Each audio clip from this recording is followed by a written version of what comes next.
Vous écoutez Bretagne 5, il est 8h15. Bretagne 5, l'invité de la matinale. Et notre invité politique ce matin est Éric Laurent. Il est président de Renaissance Côte d'Armor. Il est venu de Lannion spécialement pour être en direct avec nous ici dans le studio de la matinale à Saint-Brieuc. Bonjour. Bonjour Stéphane Hamon. Alors on va parler de politique, ça ne vous aura pas échappé. Je suis pas surpris. Non. Si je vous dis que ça a beaucoup tangué ces dernières semaines, que nous avons eu un Premier ministre qui a démissionné puis qui finalement est revenu et qui est à nouveau Premier ministre et qui va présenter cet après-midi à 15h son discours de politique. Non, il va présenter le projet de loi de finances 2026 et le projet de loi de finances de la sécurité sociale. Et oui, effectivement, il le présente ce matin et cet après-midi, il fera le discours de politique générale. On est d'accord. Voilà, on est d'accord. Dans l'ordre, c'est ça. C'était bien de remettre le tout dans l'ordre. Éric Laurent, quand je vous disais que ça avait beaucoup tangué, est-ce que c'est la fin du macronisme? Voilà, je me fais un peu provoquant ce matin. Non, c'est pas de la provocation. Moi, j'ai tendance à répondre non. Tout nous montre aujourd'hui, avec la fracturation qu'il y a à l'Assemblée nationale, il y a trois pôles. Il y a un pôle d'extrême gauche, LFI, on peut y mettre aussi les écologistes, parce que la position d'Europe Écologie Les Verts est souvent calée sur celle de LFI. Vous avez le Rassemblement National et ses alliés d'Éric Ciotti.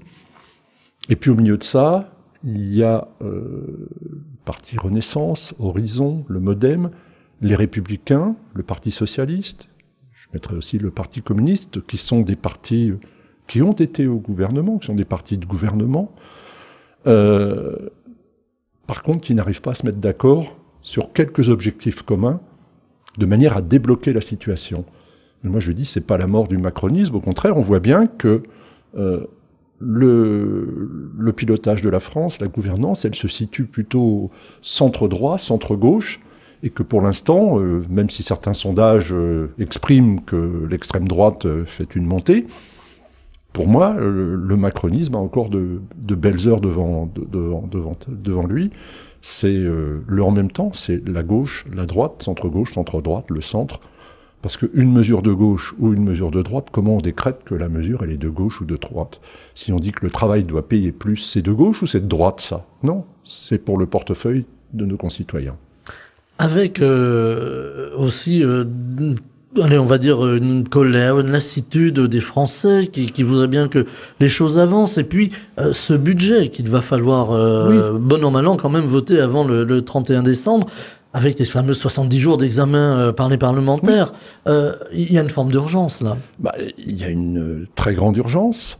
Et moi, je dis que nous sommes le parti de la responsabilité avec nos partenaires, et qu'en face de nous, il y a les partis du chaos. Qu'est-ce qui différencie aujourd'hui LFI du Rassemblement National? Le budget, ça les intéresse absolument pas. Ce qui les intéresse, c'est de faire tomber le gouvernement,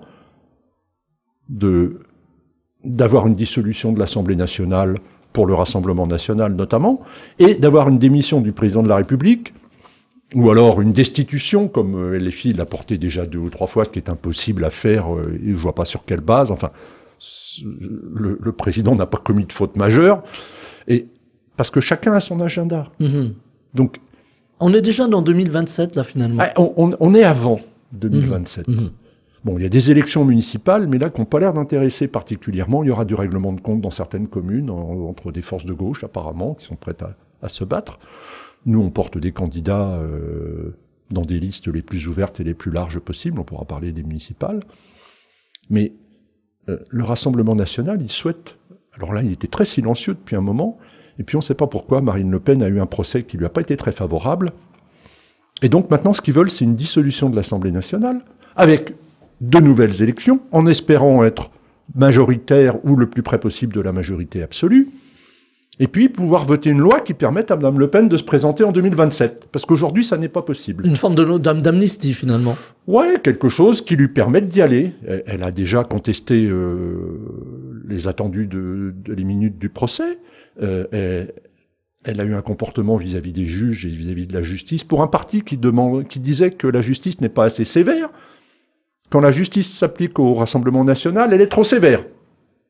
Où est la mesure? Et puis de l'autre côté, vous avez Jean-Luc Mélenchon qui, lui, dissolution, pas dissolution, il attend, il veut être le candidat de 2027. Il attend son moment, finalement. Bah, écoutez, il a perdu 3 fois, s'il a envie de perdre 4 fois, c'est quelque chose. Mais il attend son moment, il se dit, de toute façon, c'est ma dernière chance. C'est ma dernière chance. Donc ces agendas politiques-là ne collent pas du tout avec l'urgence d'avoir un projet de loi de finances et une loi de finances qui soit votée avant le 31 décembre, parce que plein de choses dépendent de la loi de finances. Sinon, on repart avec le même budget qu'en 2025. Et dans un monde qui bouge sans arrêt, bah, si on ne bouge pas nos lignes financières, si on ne bouge pas nos lignes budgétaires sur les recettes ou sur les dépenses de l'État, on n'avance pas, on va reculer. On perd du temps et on perd beaucoup d'argent. Vous comprenez que le président de la République ne se soit pas exprimé, n'ait pas parlé aux Français. Ça a été assez mal perçu, assez mal vécu. Je pense que dans l'instantanéité, il ne souhaite pas le faire. Il a parlé très franchement aux Français en 2024, le soir des élections européennes, qui ne nous avaient pas été favorables. Et il a annoncé qu'il allait dissoudre l'Assemblée nationale pour qu'il y ait une clarification. Le résultat des élections législatives n'a pas clarifié le paysage, bien au contraire. C'était une erreur politique, selon Non, vous? je ne pense pas qu'il faille rentrer dans le fait c'était bien, c'était mal, c'était une erreur. De toute façon, à l'automne 2024, on se serait retrouvé dans la même période qu'aujourd'hui, avec un projet de loi de finances à faire passer, et tout laissait penser que nous aurions été mis en minorité à l'Assemblée nationale au moment de ce loi. Donc, il y aurait eu, de toute façon, une difficulté majeure et très certainement peut-être une dissolution à l'automne. Le président a choisi de dissoudre le début juillet 2024. Bon, on voit que c'est compliqué. On a eu 3 premiers ministres. On en a un 3e qui fait bis. Sébastien Lecornu, donc je salue la valeur, l'engagement, le sens de l'État. L'interview qu'il a donnée sur France 2 dimanche dernier, je crois dimanche soir, a montré que c'était un homme d'État. Et on en aurait besoin de beaucoup plus en ce moment. Il a appelé au consensus, à la discussion, quand dans tous les autres partis politiques, on ne martèle qu'une chose, c'est ligne rouge. Et dire, dans un pays qui est bloqué, dans un parlement qui est bloqué avec 3 forces en puissance, la seule manière de s'en sortir, c'est d'être responsable, et donc d'arriver à des consensus. Et quand on veut faire des consensus, on commence pas par des lignes rouges. Ça va être difficile la tâche pour Sébastien Lecornu, donc qui va présenter son discours de politique générale tout à l'heure à 15h. Oui. On parle déjà de censure, on parlait de Rassemblement National et de LFI. Oui, alors eux, ils censurent avant de savoir. C'est devenu la République de la censure. Parce que leur agenda politique, c'est ça, c'est de faire tomber les gouvernements successifs, c'est d'arriver pour Marine Le Pen à des élections législatives anticipées, et pour Jean-Luc Mélenchon, c'est de se poser face à cela en sauveur, et d'attendre son 4e tour en 2027. Ça n'est pas sérieux, ça n'est pas responsable, ça n'est pas raisonnable. Avec là aussi une inconnue, le Parti socialiste, comment va-t-il se positionner, puisqu'il y a eu des concessions de fait? Là encore, vous parliez de ligne rouge à l'instant, Éric Laurent. Il y a une ligne rouge, c'est cette fameuse réforme des retraites. Alors on a entendu des voix ces derniers jours qui ont demandé de geler la réforme des retraites. Oui, de la suspendre, de la bloquer un moment. Alors tout sera dans le mot, hein, je pense. Mais il faut faire un pas. Face à des partis politiques qui refusent de faire un pas, il est possible que, Sébastien Lecornu l'avait évoqué, on soit à même de faire un pas, puisque ça cristallise depuis le vote, enfin le non-vote, mais c'était quand même un vote, le 49-3. Il y a eu une motion de censure derrière, le gouvernement d'Elisabeth Borne sur la loi sur les retraites n'est pas tombé. Donc le 49-3, c'est démocratique, c'est l'application d'un alinéa de la Constitution. Tous ceux qui ont crié au scandale démocratique induisent les Français en erreur. La Constitution, elle a été prévue. Donc, elle a prévu des cas de blocage et elle a prévu l'article 49, alinéa 3. Sébastien Lecornu a dit qu'il n'utiliserait pas l'article 49, alinéa 3 pour faire en sorte que ce soit le Parlement qui puisse décider, voter, renvoyer vers le Parlement et vers l'objet premier de notre démocratie, qui est la démocratie parlementaire. Donc, il y a un pas qui est fait, mais quand je parlais de ligne rouge, quand on écoute les partis politiques, si on suspend pas, si on l'arrête pas, c'est notre ligne rouge, c'est notre ligne rouge, c'est notre ligne rouge. C'est plus facile, selon vous, de discuter avec les socialistes ou avec LR que de discuter, par exemple, avec LFI ou avec le RN? Alors, des discussions avec LFI et le RN, je veux dire, nous, Renaissance, nous ne sommes pas pour. Voilà, c'est très clair. Bon, je pense je l'ai dit déjà par 2 fois, ils ont leur agenda politique. Le RN, qui était très calme depuis des mois et des mois à l'Assemblée, s'est emballé d'un coup sur ces derniers temps, parce que l'agenda bouscule, parce que Madame Le Pen, au printemps prochain, aura son procès en appel, et qu'elle voit que le chemin est serré. Quant à LFI, je veux dire, avant 2022 déjà dans le premier quinquennat, mais depuis 2022, c'est le chaos organisé, puisque Jean-Luc Mélenchon a théorisé le chaos. Je pourrais être un peu plus cru en disant cela autrement, mais mettons le brin partout. Voilà. Soufflons le chaos, soufflons sur les flammes, faisons tout pour que la France soit complètement bousculée, que nos concitoyens ne comprennent plus et qu'ils essayent de se poser en sauveur.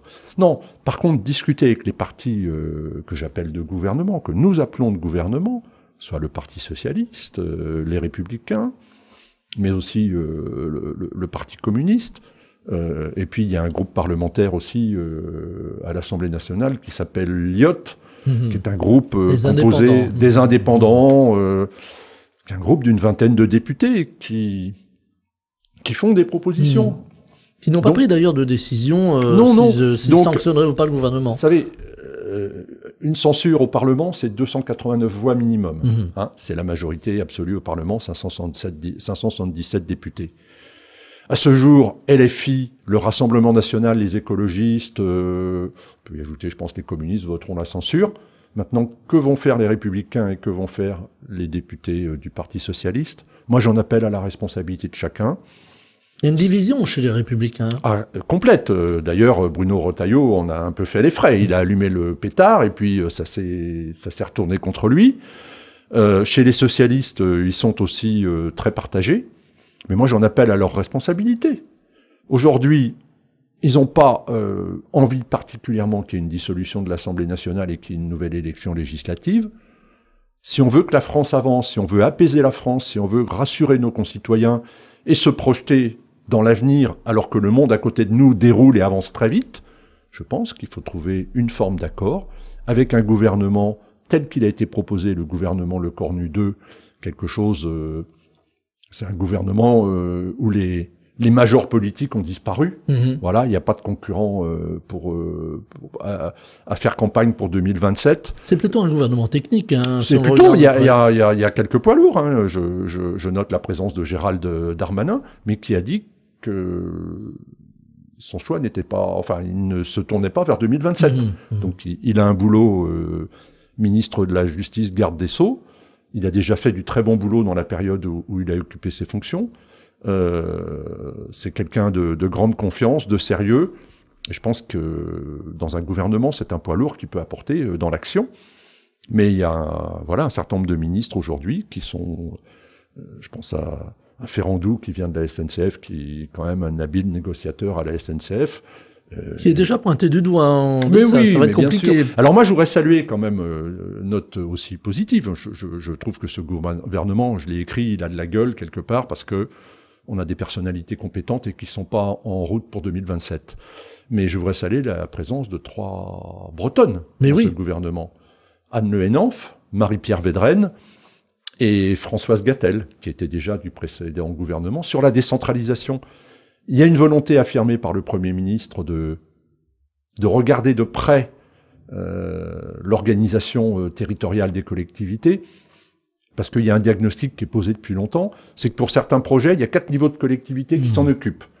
Donc à chaque fois, le dossier il passe de l'un à l'autre, il revient, il circule, et donc quand vous avez un projet, ça ne fait qu'allonger le temps, ça ne fait qu'allonger la prise de décision, et ça coûte à tous les étages. Donc Peut-être qu'à un moment, il faut simplifier le millefeuille administratif, et c'est aussi une des parties de la mission de Françoise Gatel de proposer un certain nombre de choses.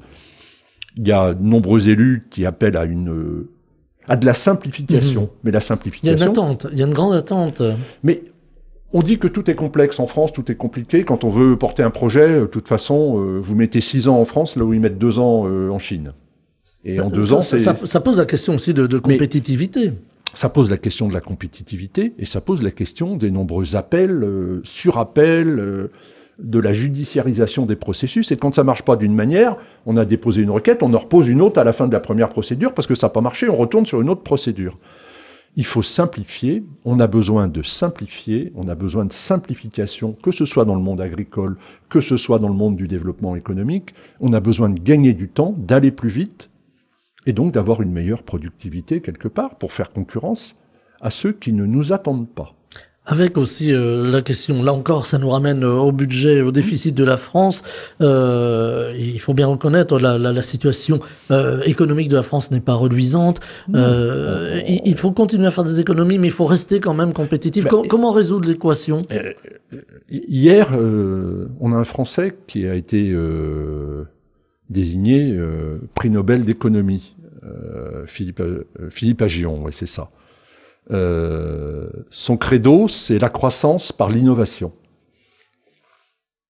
Alors, c'est quelque chose pour lequel on ne peut pas reprocher au président de la République d'avoir porté ce sujet depuis 2017, c'est-à-dire favoriser le développement économique, favoriser l'entrepreneuriat, favoriser l'innovation. France 2030, il y a eu un certain nombre de choses qui ont été faites. Vous avez la Banque publique d'investissement qui accompagne. On a des licornes françaises. Mistral AI, la plus récente, on pourra en reparler avec la taxe Zuckman qui lui planait au-dessus. Justement, j'allais y arriver à cette fameuse taxe. Je termine et je prends le point. Mais l'innovation, la compétitivité, regardez aux États-Unis, regardez en Chine. C'est innovation sur innovation, et c'est l'innovation qui amène du développement, qui amène de l'emploi, et de l'emploi, ça amène des cotisations sociales, ça remet des gens au travail, donc c'est bien pour notre productivité, et puis ça permettrait aussi de faire des choix budgétaires moins serrés et de désendetter la France. Les 3400 milliards, il va falloir quand même attaquer un jour la butte de désendettement. Voilà. Alors, vous vouliez parler de taxer plus, par exemple, non? C'était ça, parce que j'ai dit Zuckman. Voilà, alors vous avez dit Zuckman, c'est un petit peu le mot générique, enfin le nom générique aujourd'hui. On est passé par une espèce d'affolement médiatique en disant, ça y est, la France est sauvée. On a Gabriel Zuckman, il a inventé un truc à 2%, on va taxer tous les riches à 2%. Les plus grandes fortunes, on va taxer à 2%. Mais on taxe quoi? Le capital personnel? Le capital industriel? C'est pas du tout la même chose. Et l'exemple de Mistral AI était formidable. On a là une licorne française en intelligence artificielle qui est valorisée à 12 milliards d'euros. Alors, à gauche, tout de suite, quand ils voient 1 milliard, ils disent on va en prendre une partie. Mais 12 milliards d'euros, c'est la valorisation de l'entreprise aujourd'hui. Mais est-ce que c'est sa valorisation demain? Est-ce que c'est sa valeur? Et cette entreprise, elle ne dégage pas de résultats positifs. Elle paye ses salariés, elle verse ce qu'elle doit verser aux uns et aux autres, mais elle a un résultat qui est à 0. Donc ça veut dire que si on taxe Mistral AI, admettons que les trois créateurs de Mistral AI détiennent aujourd'hui 20% du capital par les apports successifs qu'il y a eu, le capital s'est dilué. Ça fait près de 50 millions qu'il faudrait payer si on taxe à 2% la part de 12 milliards qui est à eux.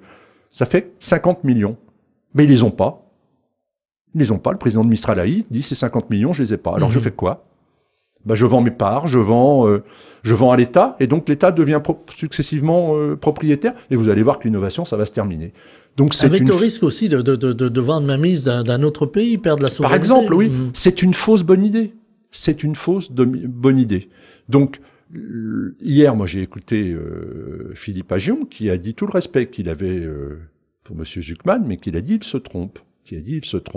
C'est pas ça qu'il faut taxer.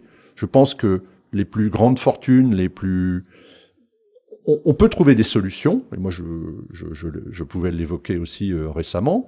Il y a de l'optimisation fiscale qui est faite, et ça c'est quelque part la manière d'éviter d'avoir l'impôt pour les plus grandes fortunes. Voilà, il y a un champ à explorer. Nous, à Renaissance, on a des choses que l'on peut proposer, mais en tout cas, la taxe Zuckman, c'est vraiment la fausse bonne idée, et d'ailleurs, les médias n'en parlent plus. Et c'est une bonne chose. Voilà, l'actualité a repris ses marques, comme l'on dit. Je reviens au président de la République. Il est beaucoup attaqué actuellement. Bon, ça fait un certain temps.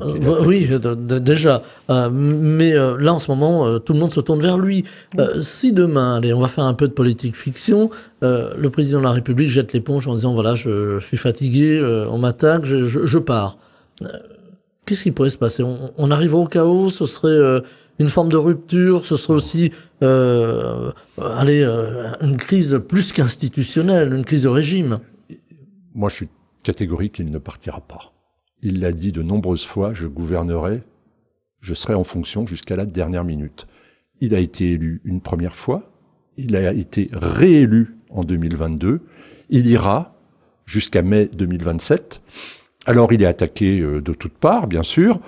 Ça fait longtemps, je crois que c'est pas uniquement ces dernières années, même dans le premier mandat, il y avait déjà des attaques qui étaient assez virulentes. C'est un homme d'État, il a une grande stature, il a une place en politique internationale qui est respectée, il parle aux plus grands, il parle anglais, courant, et il fait pas d'erreur comme Marine Tondelier avec la déportation. C'est important, les mots, le choix des mots. Le choix des mots est important. Quand on dit non, c'est la traduction de ça, de to deport. Non, c'est pas la traduction. Je crois que il a une aisance verbale avec les grands dirigeants. Il a un lien avec les grands dirigeants mondiaux. Il n'a de cesse depuis 2022 de soutenir le président ukrainien Volodymyr Zelensky et de soutenir l'Ukraine. Je crois qu'on a la chance d'avoir un président comme ça. Donc on peut lui reprocher un certain nombre de choses, on peut lui reprocher d'avoir décidé des choses. Dans un bilan, il y a toujours des choses qui sont bien et des choses qui sont moins bien. Bon, en France, on a la mémoire courte, puisqu'on vit dans la punchline et dans la télé toute info qui resserre toute la journée la même sauce pour certains. On a oublié, je pense, que la suppression de la taxe d'habitation, tous les Français qui la payaient ne la payent plus aujourd'hui.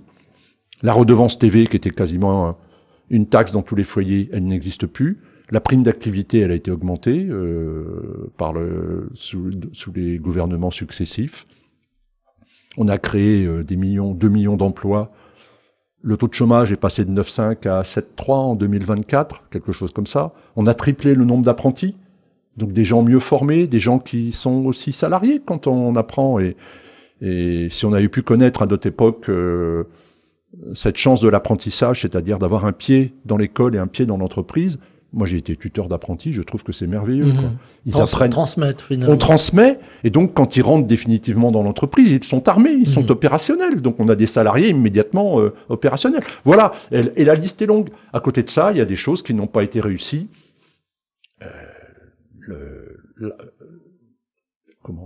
Gabriel Attal a présenté à Arras la vision qu'on avait, nous, à Renaissance, d'une nouvelle République. Alors il ne s'agit pas de la 6e République de Jean-Luc Mélenchon, mais d'une nouvelle République où le travail paye mieux, où notre société va mieux, c'est-à-dire une société où on respecte aujourd'hui, où on fait mieux pour nos enfants en maîtrisant les réseaux sociaux, quand on voit les drames successifs qu'il y a, y compris chez les plus jeunes avec les réseaux sociaux par le harcèlement.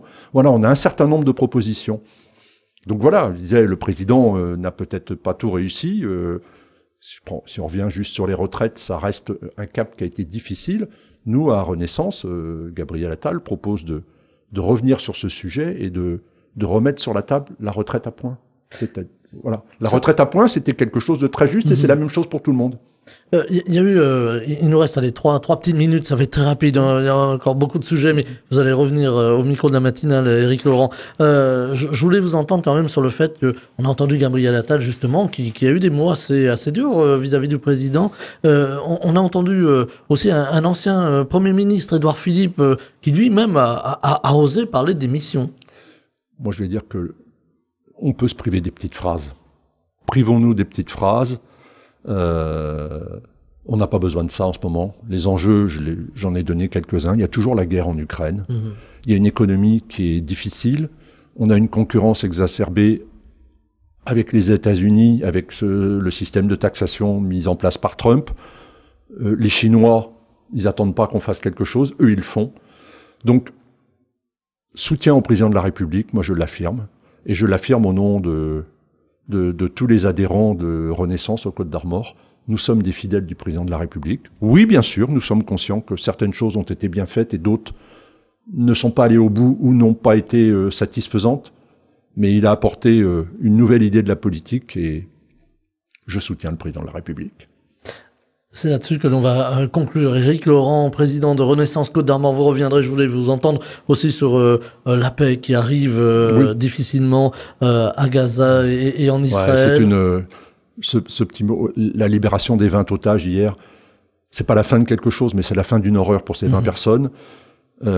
Nombreux parmi les otages sont morts et on imagine les conditions horribles dans lesquelles ils ont dû être torturés et dans lesquelles ils sont morts. Et je voulais dire aussi qu'hier, c'était le 13 octobre, et que ça fait 2 ans qu'on a assassiné un soldat de la République, un enseignant, à Arras. Donc voilà. Dominique Bernard. Dominique Bernard, voilà. C'est quand même des marques fortes, des choses fortes de notre société. Le vivre ensemble, c'est essentiel. Mais souhaitons la paix en Europe, souhaitons la paix au Moyen-Orient. Et puis déjà, les choses iraient beaucoup mieux. Éric Laurent, président de Renaissance Côtes d'Armor, était avec nous ce matin en direct dans la matinale de Bretagne 5. Merci infiniment, je vous souhaite une très belle journée. Merci à vous. Bretagne 5, Stéphane Hamon, le 7-9.